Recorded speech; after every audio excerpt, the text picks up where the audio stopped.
Have you ever found yourself snapping over something small, feeling overwhelmed by a simple decision, or hearing yourself say, I just can't think anymore. Please don't ask me one more question.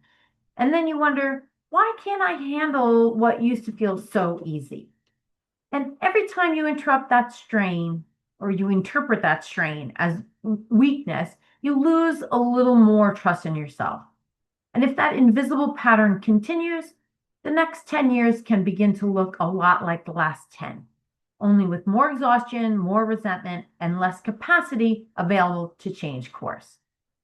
In this video, I'll show you one of the most important and most overlooked resources you need to shift how you feel, think, and react without blaming yourself. I call that foundational resource internal capacity. And by the end of this video, you'll be able to recognize when your capacity is running low. You'll understand why everyday life feels hard, and then you'll respond with more accuracy, more grace, and a clearer sense of what to do next. Now, here's the thing. If small things are suddenly setting you off, if simple decisions feel strangely difficult, or if you keep reaching the end of your day with nothing left, that doesn't mean you're becoming weaker, less capable, or less resilient. It simply means you've been carrying a level of demand that your mind and body were never designed to hold alone. You can't shame an exhausted mind into creating more energy. You have to understand first what is taking so much out of you. My name is Linda. I'm the founder of Wise Women Wellbeing, and I work with women in their 50s, women just like you and like me, to help them break free from chronic pressure and build a life of genuine well-being and happiness. So let's start with what capacity actually is and why it changes long before most of us even realize it. Most women think these moments mean they're becoming less patient, less organized, less resilient, less capable. I don't think that's what those moments are telling us at all. It's the moment you stand in the grocery store staring at 2 jars of pasta sauce because making one more decision suddenly feels impossible. Or when someone asks, what's for dinner? And you just want to scream, I don't care. And it's not because you don't care. It's because you can't process one more demand. Believe me, I get it. There was a time I was working 2 jobs while launching Wise Women Wellbeing. And I remember sitting down around 9:30, 9 o'clock at night after coming home from one of my jobs and doing all the things that needed to be done in life and then trying to work on a project. I technically had the time, but I couldn't think, right? I kept staring at my notes, rereading the same paragraph, trying to force my brain to cooperate. And honestly, I thought I had become lazy or undisciplined or somehow less capable than I should be. Now, the thing is, psychologists have known for decades that our ability to think clearly, regulate emotions, tolerate frustration, and make decisions all depend on something much more basic: available capacity. And when capacity becomes depleted, ordinary life starts to feel extraordinary. So what exactly do I mean by capacity? Think of it as your internal reservoir. It's built out of your sleep, nutrition, emotional bandwidth, support systems, and coping skills. It's the emotional room that you have to tolerate frustration without snapping. It's the mental bandwidth you have to think clearly and make decisions. It's the physical reserves that help you recover instead of simply endure. And it's also the flexibility to adapt when life doesn't go according to plan. So every responsibility, every difficult conversation, every interrupted night of sleep, every season of prolonged pressure draws from that reservoir, which means that capacity actually isn't fixed. It can change from one day to the next, while prolonged pressure can keep it depleted for much longer.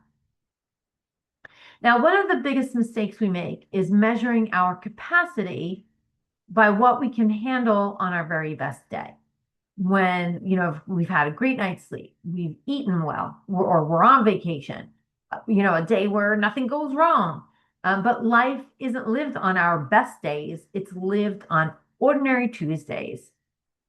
Now, the thing is, humans are generally remarkably resilient.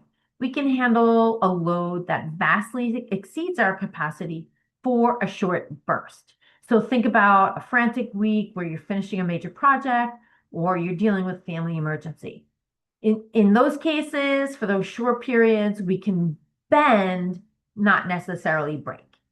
However, when that high load state becomes chronic, that's when suffering begins. When we rarely get enough time to recover and repair, we may begin to experience brain fog, emotional reactivity, disrupted sleep, physical strain, burnout, and in some cases, more serious anxiety or health consequences.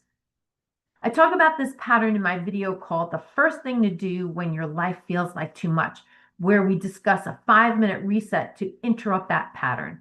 And I'll link that in the description below. So what's happening now? Like if you don't understand what's really happening, what happens is you stop trying. It's not that you lack the desire. It's because you're mistaking depleted capacity for diminished potential. And then you slowly stop believing you're capable of creating a different future. And the way I think about all of this is through something I call the capacity lens. Most of us look at our lives through a performance lens. We ask, how much did I get done today? Why wasn't I more productive? Why couldn't I handle that better? Capacity lens asks a different question completely. It asks, what was my capacity today? Because if happiness is the practice of well-being under real life constraints, then capacity determines how much of that practice is actually available to you right now. So if you're looking at your life through the capacity lens, the next question becomes obvious. How do I know what's actually happening to my capacity? That's exactly the question I started asking myself. Because once I realized I wasn't dealing with a character problem, when I stopped judging myself, I actually wanted to understand what was consuming my capacity. And that's why I created something I call the human capacity audit. And it's not about judging ourselves, not about giving ourselves another score, but it's helping us see our lives more accurately. Because once we can see it clearly, we can start making changes intentionally. Now, the human capacity audit asks 3 simple questions. First one being, what is taking so much out of me right now? Now, the thing is, capacity can shift quickly. All it takes is one poor night's sleep, a painful conversation, an illness, an unexpected crisis that can reduce what you have available today. And like we said before, when high demands continue without enough restoration, that depletion can become your new normal. Now, sometimes the drop is sudden. Other times the withdrawals accumulate gradually so that you're barely noticing them. That could be, again, difficult time at work, interrupted sleep, financial pressure, caring for aging parents, navigating menopause, making decisions for everyone else, and so on. Most of us don't even notice those invisible demands. We just notice that we're exhausted. So the purpose of this first question is to make those withdrawals visible. Because you can't make a wise decision about what to restore until you understand what has been drawing from your reservoir. So the next question, once you understand what's consuming your capacity, the next question you ask is, which part of my capacity feels most depleted? So our available capacity is built from 4 overlapping reserves. The first one is biological capacity. That's sleep, physical energy, nutrition, pain, and health. The next is cognitive capacity, and that's the mental bandwidth required to focus, process information, and make decisions. The next is our emotional capacity. That's the room we have to feel and regulate difficult emotions without becoming overwhelmed. And the final is our relational capacity. That's the support available to us compared with how much energy our relationships require from us. And those reserves affect one another and they can change, obviously, one day to the next. So for some women, it might be emotional, like there's no room left for another disappointment or another request or a difficult conversation. For others, it's mental. Everything feels like one decision too many. Others may notice it physically, or maybe they are discovering that they've lost the flexibility to adapt when life doesn't go according to plan. And this is where one distinction changed everything for me. Capacity is not the same thing as capability. Capacity is your reservoir. Capability is what the reservoir makes possible. So things like thinking clearly, regulating emotions, solving problems, setting boundaries, recovering after setbacks, practicing well-being. When capacity is depleted, those capabilities become harder to access. It's not that we've lost them, it's just that our reservoir no longer has enough to support them. And this is where capacity becomes inseparable from happiness. When nearly all of your available capacity is being used to manage pressure, responsibilities, and immediate problems, there's very little left for curiosity, gratitude, creativity, connection, or imagining a different future. Those states require surplus bandwidth. So when your capacity is redlining, everything begins to feel either like a threat, a demand, or another chore. Now, that doesn't mean, again, it's not that joy has disappeared. It just means that there may be very little of you available right now to experience it. And that realization completely changed the way I understood myself. So the last question is, where can I begin restoring capacity instead of simply demanding more from myself? Notice that I didn't ask, how can I become more productive? Or how can I push harder? I asked, where can I begin restoring the foundation? Sometimes it's about improving sleep or your diet or boundaries, or sometimes it means grieving or asking for help. Sometimes it means recovering before we're ready to push through again. The important thing is this: you stop assuming that trying harder is the only answer. Something remarkable happens when capacity begins to return. Clarity begins to return, patience begins to return, perspective begins to return, and the capabilities you thought had disappeared begin showing up again. And that's mostly because at this point you stop expecting an empty reservoir to keep supplying what it no longer had. And that's why I always say that grace comes first. It's not permission really to stay where you are, but it's permission to understand where you are accurately. Accurate understanding is what allows responsible action to finally take hold. Now, this human capacity audit that we've just been reviewing is one of the foundational tools inside my happiness operating system. And if you'd like to explore it a little bit more deeply, I can show you how a little bit later. But in the meantime, let's take a moment and think about what we've just uncovered. Maybe you haven't been failing. Maybe you've been asking an overloaded version of yourself to keep performing as though nothing had changed. I often wonder how many women have spent years apologizing for reactions that were really signals, criticizing themselves for limits that were actually telling the truth, or believing they had somehow become less capable, when what really had changed was the amount they were carrying. Now, this realization isn't an excuse, it's an invitation to stop measuring yourself by impossible standards.